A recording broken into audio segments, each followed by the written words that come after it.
Bom dia a todos e todas, bom dia, mesa diretora, vereadores plenários. Hoje venho à tribuna fazer uma confissão. Sempre votei e fiz campanha para o Lula, em todas as eleições presidenciais, desde a nossa democratização. E se o Lula está condenado por uma mídia partidária, uma justiça seletiva e um senso comum burro, eu também devia estar condenado. Afinal, sempre votei no Lula, desde 89. Votei pior, para minha culpa, máxima culpa, fiz campanha. Votei em 89, 94, 98, 2002 e 2006.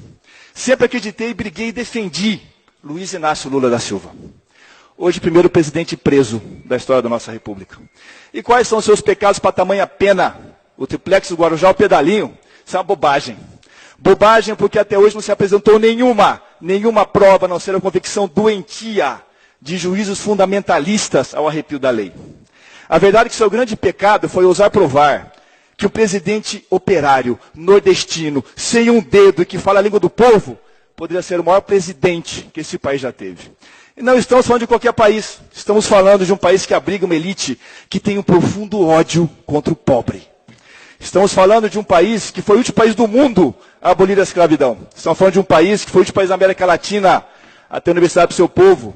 Estamos falando de um país que tem o maior número de empregadas domésticas do mundo.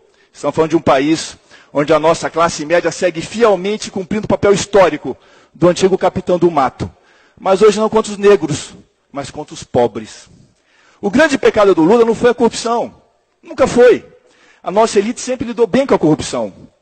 Porque hoje os que bravejam contra ele são os mesmos que fraudam contratos, sonegam impostos e subornam agentes públicos. A questão nunca foi essa. O problema é que esse presidente usou a combater a nossa pobreza, usou a garantir migalhas para os miseráveis, usou a distribuir renda, usou a criar a Bolsa Família, imediatamente apelidada como Bolsa Preguiça, usou a colocar o pobre na universidade, usou a levar luz elétrica para o sertão nordestino, usou a sonhar com um país onde as pessoas pudessem comer 3 vezes ao dia. Usou a tirar o Brasil do mapa da fome, e isso foi imperdoável. Essa proximidade que o filho da empregada doméstica, ele permitiu que ela sonhasse para o seu filho vaga na USP, na Unicamp, na UniOeste. Coisa inaceitável, porque até então essas vagas eram direito sagrado dos filhos da sua patroa. Ele ousou a colocar pobres no aeroporto, que mais pareciam, segundo essa classe média, rodoviárias. A verdade é que vivemos um país onde o pobre é respeitado desde que saiba o seu lugar. E essa linha vermelha foi ultrapassada com a saída de 36 milhões de pessoas da miséria extrema e outras tantas milhões tiveram acesso às faixas e às classes D e E. Mas talvez o pecado do Lula não seja só o que ele fez, mas o que ele representa. Ele representa o pobre altivo que não se cala e não baixa a cabeça. Assim como Nelson Mandela foi preso por representar o negro que não se calava, Lula foi preso por representar o pobre que não sabe o seu devido lugar. E as mesmas pessoas que comemoram, ou melhor, que comemoraram a prisão de Mandela em 67, são as mesmas pessoas que hoje soltam fogos e comemoram a prisão de Lula em 2018.